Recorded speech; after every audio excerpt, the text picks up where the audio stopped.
Muling nanguna si Vice President Sara Duterte sa mga napupusuan na presidential candidate para sa May 2028 elections.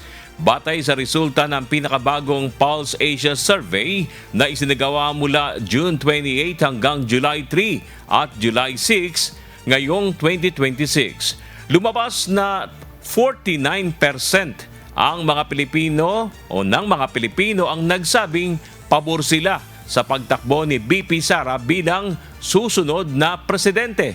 Sinundan naman ito ni dating Vice President at ngayon Naga City Mayor Leni Robredo na nakakuha ng 26%. Habang pangatlo naman si Senator Rapi Tulfo na may 14%. Kasama rin sa mga lumabas sa survey na napipisil sa presidential candidate sina DPWH Secretary Vince Dizon at Baguio City Mayor Benjamin Magalong na kapwa ang nakakuha ng tig 1%. Habang 0.1%